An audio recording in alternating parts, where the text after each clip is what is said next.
በታሪክ ለመጀመሪያ ጊዜ በ48 ሀገራት ብሔራዊ ቡድኖች መካከል በሚከናወነው የዓለም እግር ኳስ ዋንጫ የውድድር መድረክ ላይ ፊፋ ለተሳታፊ ሀገራትና ለሻምፒዮናው ሀገር ዳጎስ ያለ ሽልማት ማዘጋጀቱን የአሰልጣኝ ማይክል ካሪክ ጉዳይ የክለቡን ደጋፊዎች ለሁለት መክፈሉን የቀድሞ የሰሜን ለንደኑ ክለብ አርሰናል የአማካኝ ስፍራ ተጫዋች ፈረንሳዊ ኢንተርናሽናል ፓትሪክ ቬራ አሁናዊ የአርሰናልን ቁመና በተመለከተ አነጋጋሪ አስተያየት መስጠቱን የወራ የካቲት የእንግሊዝ ፕሪሚየር ሊግ ምርጥ ተጫዋቾችና ምርጥ አሰልጣኞች ስም ዝርዝር ይፋ መደረጉን ጎሬስካ የእንግሊዞቹን ክለቦች ለመቀላቀል ስለመወሰኑ መነገሩ ሌሎች የሀገር ቤትና የባህር ማዶ ስፖርታዊ መረጃዎችን ያካተትንበት የዛሬ ዕለተ ሐሙስ የካቲት 26 2018 ዓ.ም የተለያዩ የሀገር ቤትና የባህር ማዶ ስፖርታዊ መረጃዎችን ወደ እናንተ የምናደርስበት ጊዜው አሁን ነው። ሰላም ጤና ይስጥልን ክቡራትና ክቡራን ተመልካቾቻችን፣ መረጃዎቻችንን እንድትከታተሉ የምንጋብዛችሁ የመረጃዎቹ አዘጋጅና አቅራቢ ገዛኸኝ ዱላ፣ የካሜራ ባለሙያችን ጋሻው ዳኛው ነው። ከኛ ጋር ቆይታ እንድታደርጉ በድጋሚ እንጋብዛችኋለን። አብራችሁኑ ነው።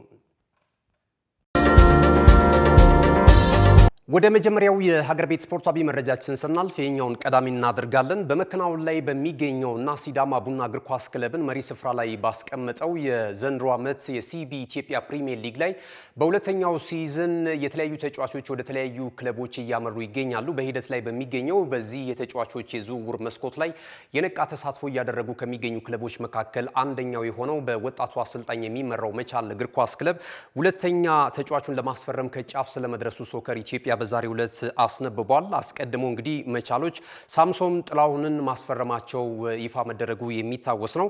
አሁን ላይ ደግሞ የተከላካይ ስፍራ ዲፓርትመንታቸውን ለማጠናከር እንደዚሁ ሁነኛ ተጫዋች ለማስፈረም ከጫፍ ደርሷል። ይህ እንግዲህ ሁነኛ የተባለው ተጫዋች ሌሎችም ክለቦች ፍላጎት አሳይተውበት ነገር ግን ደግሞ መቻል እግር ኳስ ክለብን ምርጫው አድርጓል የተባለው ተከላካዩ ሚኪያስ ካሳሁን ነው።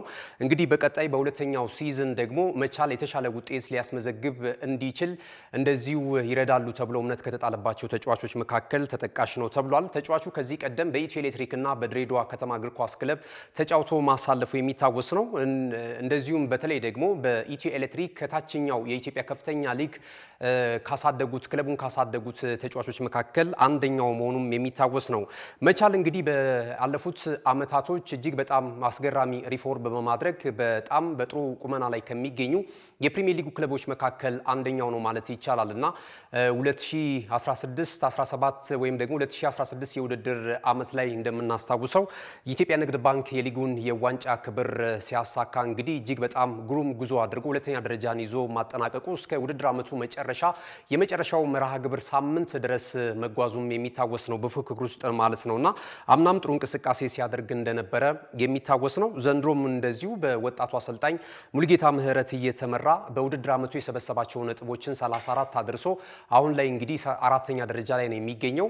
እንግዲህ በጅማሮውን ባደረገው ደግሞ በሁለተኛው ሲዝን የተሻለ ውጤት ያስመዘግባሉ ተብለው በእግር ኳሱ ቤተሰቦች ዘንድ ተስፋ ከተጣለባቸው ክለቦች መካከል አንደኛው ሆኗል ማለት ነው።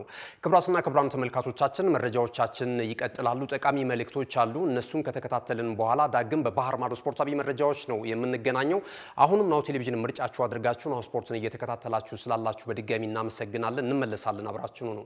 ካሽጎ በየትኛውም ዓለም ሆነው በማንኛውም ሰዓት ለወገኑ የሚደርሱበት ፈጣን የገንዘብ መላኪያ ተከፈተሎ። ማስተርና ቪዛ ካርዶን በመጠቀም ከ5 እስከ 20 ዶላር የሚልኩበት አዲስ የገንዘብ መላኪያ መንገድ። ካሽጎን ለየት የሚያደርገው የትኛውም የገንዘብ ዝውውር በፍጥነት አገልግሎት ከመስጠቱም ባሻገር ለማንኛውም አገልግሎት ምንም አይነት ክፍያ አለመጠየቁ ነው። በሀገራችን ታሪክ ገንዘብን ከውጪ ወደ ሀገር ቤት በማስተላለፍ በመተግበሪያ መልክ አገልግሎት መስጠት የጀመረው የመጀመሪያው ሀገር በቀል የገንዘብ መላኪያ ዘዴ ካሽጎ ከ4500 በላይ ባሉ የባንክ ቅርንጫፎች አገልግሎት እየሰጠ ይገኛል። ገንዘቦን በሰኮንዶች ልዩነት ውስጥ ይፈልጉ በአካውንቶ ወይንም በእጆ ቆጥረው የሚወስዱበት ልዩ ዘዴ። በቅርቡ ሁሉንም ኢትዮጵያዊ ባለቤት ለማድረግ ጉዞ የጀመረው ካሽጎ ዛሬውኑ መተግበሪያውን በስልኮ ላይ በመጫን የአገልግሎቱ ተጠቃሚ ሆኑ። ፍጥነት መለያችን፣ ኢትዮጵያን መክፈቻችን፣ ካሽጎ ነው መላኪያችን። ካሽጎ የአዲሱ ትውልድ ብራንድ።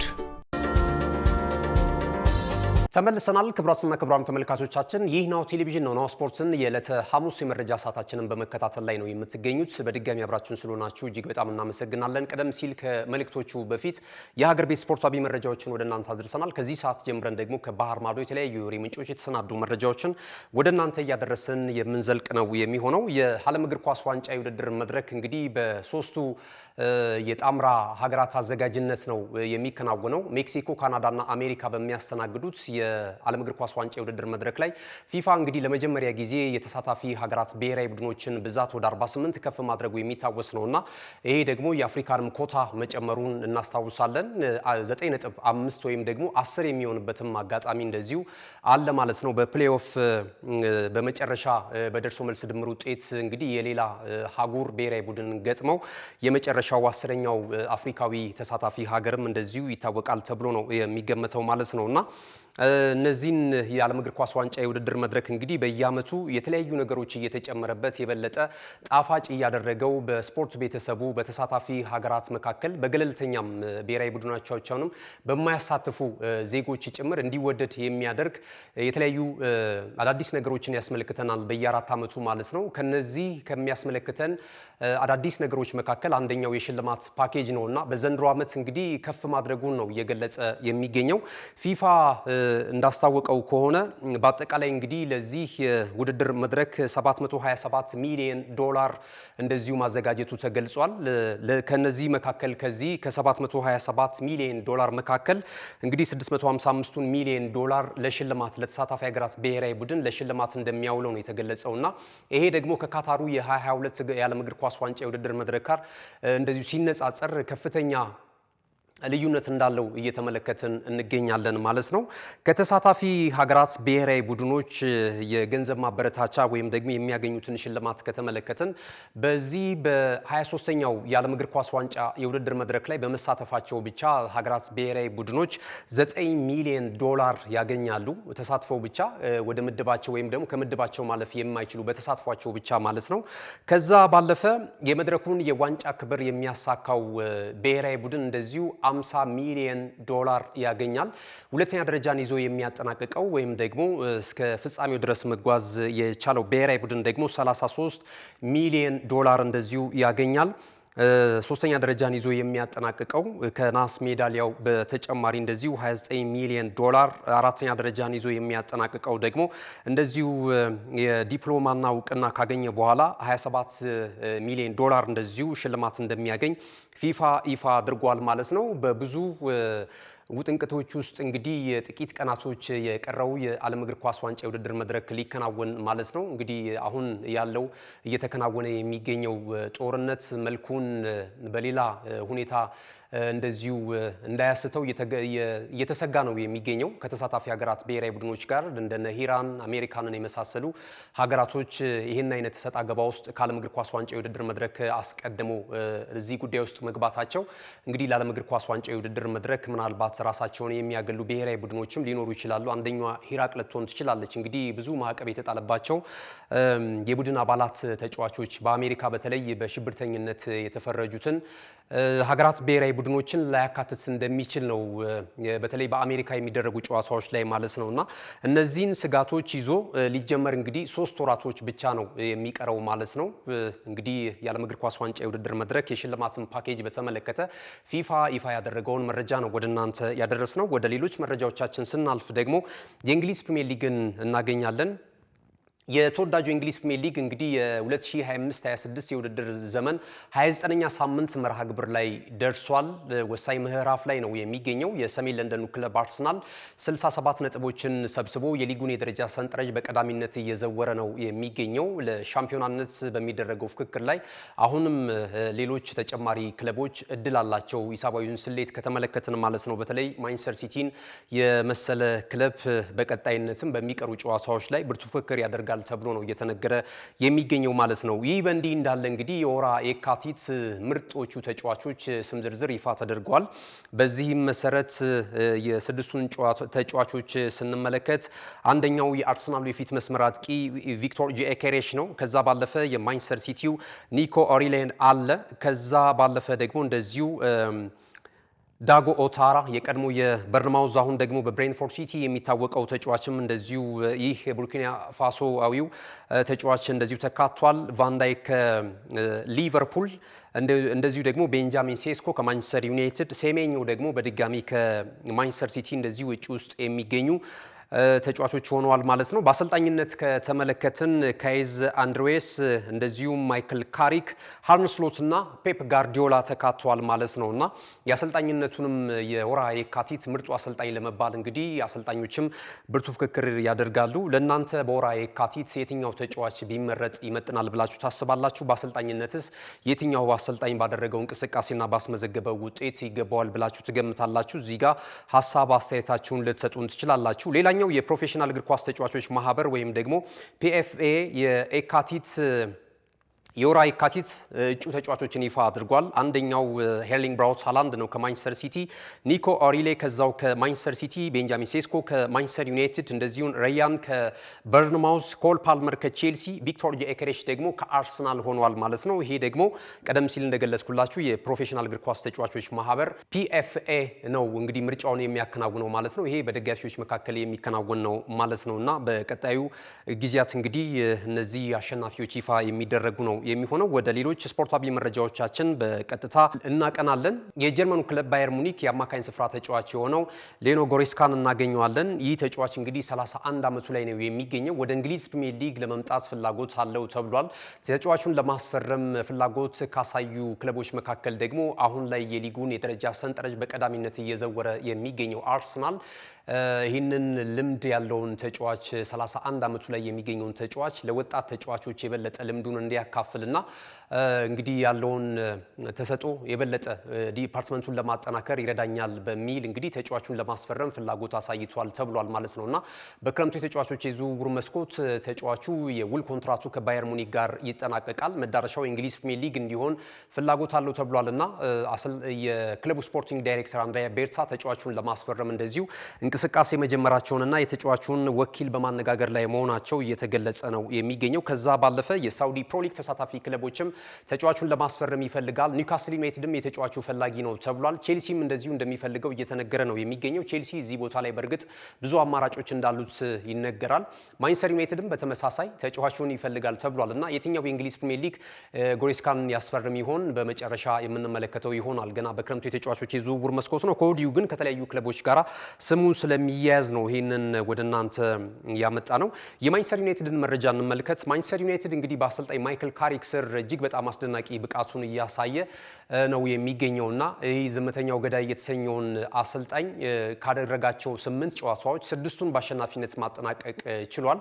በአንዱ ጨዋታ አቻ ውጤት አጠናቋል። ትላንት ምሽት ለመጀመሪያ ጊዜ በጊዜያዊነት ማንቸስተር ዩናይትድን ከተረከበ በኋላ እንግዲህ በኒውካስል ዩናይትድ ሴንት ጄምስ ፓርክ ስቴዲየም ላይ 2-1 በሆነ ውጤት ተሸንፏልና ከጨዋታው መጠናቀቅ በኋላ የወደፊቱን አሰልጣኛቸውን ለመምረጥ የተለያዩ አሰልጣኞችን እያማተሩ የሚገኙት ቀያይ ሰይጣናቱ እንግዲህ በቀጣይ ከፊል ደጋፊዎች አሰልጣኝ ማይክል ካሪክ ጊዜ ቢሰጠው ስንናፍቀው የነበረውን የኦልትራፎርድን ድባብ መልሶልናል። የቀድሞ የማንቸስተር ዩናይትድን አሸናፊነት ጥንካሬን በጥቂቱም ቢሆን በአጭር ጊዜ ውስጥ ማሳየት ችሏል። እስካሁን ድረስ ብዙ ተስፋ ተጥሎባቸው ጥሩ ሲቪ ያላቸው አሰልጣኞች ወደ ኦልትራፎርድ ቢመጡም ነገር ግን ተስፋ ያየነው የተስፋ ጭላንጭልን የተመለከትነው በቀድሞ ሌጀንዳችን ማይክል ካሪክ ስር ነው የሚል አስተያየታቸውን እየሰጡ ይገኛሉ እና ጊዜ እንዲሰጠው የሚሉ ከፊል ደጋፊዎች እየተሰሙ ይገኛሉ። ሌሎቹ ደግሞ ቀላል የማይባሉ ቁጥራቸው በጣም ብዙ ሌላ ወጥ የሆነ በፕሪሚየር ሊጉ ልምድ ያለው ከዚህ በፊት የዋንጫ ክብሮችን ደግሞ ደጋግሞ ማንሳት የቻለ የማንቸስተር ዩናይትድን ክብርና ታላቅነት በጥልቀት የሚያውቅ አሰልጣኝ ያስፈልገናልና በክረምቱ የተጫዋቾች በክረምቱ የውድድር ዓመቱ ሲጠናቀቅ ይህንን አይነት አሰልጣኝ ማምጣት አለበት ቦርዱ የክለቡ ቦርድ የሚል ሀሳባቸውን እየገለጹ ነው የሚገኙት።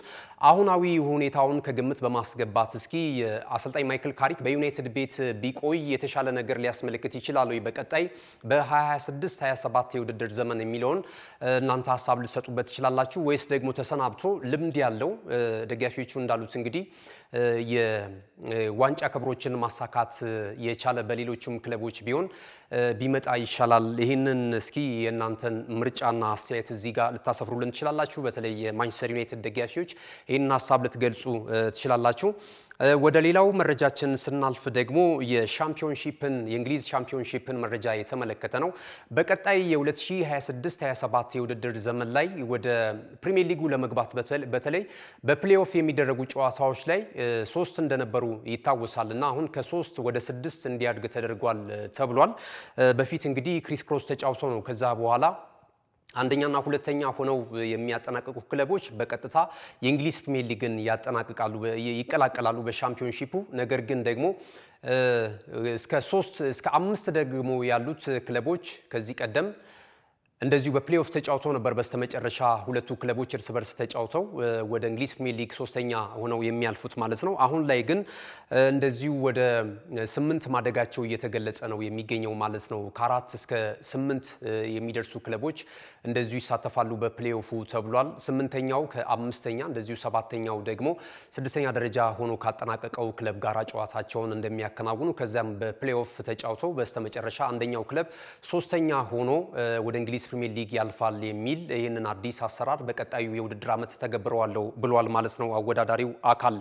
ወደ ሌሎች መረጃዎቻችን ስናልፍ የቀድሞ የሰሜን ለንደኑ ክለብ አርሰናል የአማካኝ ስፍራ ተጫዋች የነበረው ፈረንሳዊ ኢንተርናሽናል ፓትሪክ ቬራን የሰጠውን አስተያየት እናገኛለን። እንግዲህ ፓትሪክ ቬራ አሁን ላይ በአርሰናል ያጨዋወት ዘዬ ላይ የሚሰነዘሩ ጠጠሮች ሁሉ ምንም ትርጉም የላቸውም የሚል እምነት እንዳለው ነው እየገለጸ የሚገኘው። ይሄ ተጫዋች እንግዲህ የአሁኑ አሰልጣኝ ነው። ከዚህ ቀደም በሴሪያው ክለብ ጄኖዋን ሲያሰለጥን ተመልክተናል። በእንግሊዝ ፕሪሚየር ሊግ ደግሞ መጥቶ እንደዚሁ ክሪስታል ፓላስንም ሲያሰለጥን የነበረበት ሂደት እናስታውሳለን እና የቀድሞ ክለቡን ያጨዋወት ዘዬ የደገፈ አስተያየት ነው የሰጠው። በተለይ ደግሞ አሁን ላይ አሰልጣኝ ሚኬል አርቴታ እየተከተለ ያለው አጨዋወት በብዙዎች ትችት እንዲሰነዘርበት እያደረገ ይገኛል። አያዝናናም የሚል ዘግቶ ነው የሚጫወተው። የጎል አቅጣጫዎቹ እንደዚሁ ከተከላካይ ስፍራ እንደዚሁም ኦን ጎልም እየተቆጠሩ ነው በአንዳንድ ጨዋታዎች የሚያሸንፈው። ይሄ ደግሞ ተመልካቾችን አያዝናናም የሚለውን አስተያየት እሱ እንግዲህ ተቃራኒ ሆኖ ኮንኖታል ማለት ይቻላል እና ትክክል ነው። አሰልጣኝ ሚኬል አርቴታ ለ20 ዓመት በላይ የፕሪሚየር ሊጉን የዋንጫ ክብር ለማሳካት ያልቻለው ክለብ እንደዚህ አይነት አዲስ አጨዋወት ይዞ ሲመጣ ልንቀበለውና ሌሎቻችንም አሰልጣኞች ልንከተለው ነው የሚገባው። ሁሉ ነገሮች ቀስ ብለው ስቴፕ ባይ ስቴፕ ሊመጡ ይችላሉ። አሁን ላይ ግን የሚያስፈልገው ለአርሰናል ደጋፊ አንድና አንድ የዋንጫ ክብር ነው። ከዛ በኋላ ዋንጫውን ወይም ደግሞ የዋንጫ ክብሮችን ተከትሎ የተለያዩ ትልልቅ ተቋማት ከአርሰናል ጋር የመስራት ፍላጎት እያሳዩ ይገኛሉ።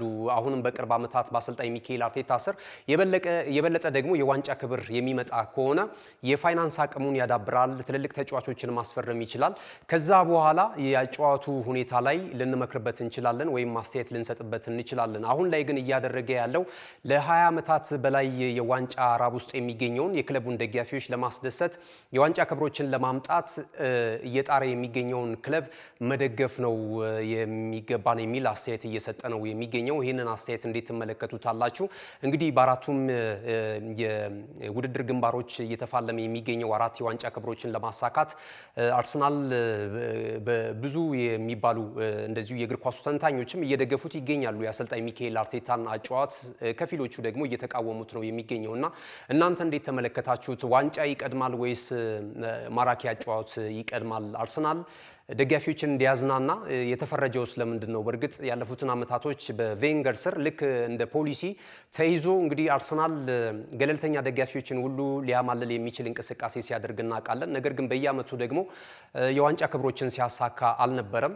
ይሄ ደግሞ ከአውሮፓ መድረክ አርቆት ነበር። እንግዲህ አርቴታ ነው ከዓመታት በኋላ ወደ አውሮፓ ቻምፒየንስ ሊግ የውድድር መድረክ ራሱ የመለሰው ማለት ነው እና ይህ እንዴት ትመለከቱታላችሁ? በተለይ የክለቡ ደጋፊዎች አስተያየት ሊሰጡ ትችላላችሁ።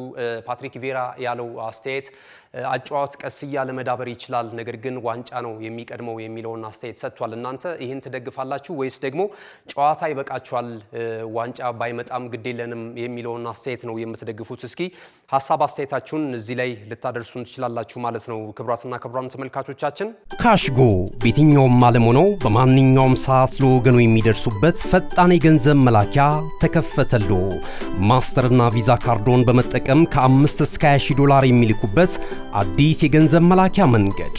ካሽጎን ለየት የሚያደርገው የትኛውም የገንዘብ ዝውውር በፍጥነት አገልግሎት ከመስጠቱም ባሻገር ለማንኛውም አገልግሎት ምንም አይነት ክፍያ አለመጠየቁ ነው። በሀገራችን ታሪክ ገንዘብን ከውጪ ወደ ሀገር ቤት በማስተላለፍ በመተግበሪያ መልክ አገልግሎት መስጠት የጀመረው የመጀመሪያው ሀገር በቀል የገንዘብ መላኪያ ዘዴ ካሽጎ ከ4500 በላይ ባሉ የባንክ ቅርንጫፎች አገልግሎት እየሰጠ ይገኛል። ገንዘቦን በሰኮንዶች ልዩነት ውስጥ ይፈልጉ በአካውንቶ ወይንም በእጆ ቆጥረው የሚወስዱበት ልዩ ዘዴ። በቅርቡ ሁሉንም ኢትዮጵያዊ ባለቤት ለማድረግ ጉዞ የጀመረው ካሽጎ ዛሬውኑ መተግበሪያውን በስልኮ ላይ በመጫን የአገልግሎቱ ተጠቃሚ ሆኑ።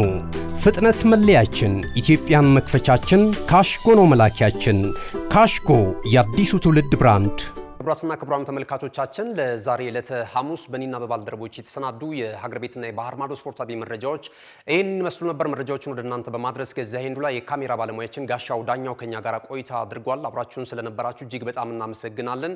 የናሁ ቴሌቪዥንን ተወዳጅ ፕሮግራሞችን ለማግኘት ከቲቪው በተጨማሪ እንደዚሁ ዩቲዩብ ቻናላችንን ላይክ፣ ሼር፣ ሰብስክራይብ በማድረግ ቤተሰብ እንድትሆኑ እንጋብዛችኋለን። የተለያዩ ዜናዎችን ስፖርታዊ እንደዚሁም ደግሞ ሌሎች መረጃዎችን የምታገኙበት ቻናል ነው። በመላው ዓለም ደግሞ በተለያዩ የሶሻል ሚዲያ አማራጮች በመላው ዓለም እየደረስን እንገኛለንና እነዚህን ቻናሎቻችንን ጆይን እንድታደርጉ እንጋብዛችኋለን። መልካም ጊዜ ይሁንላችሁ።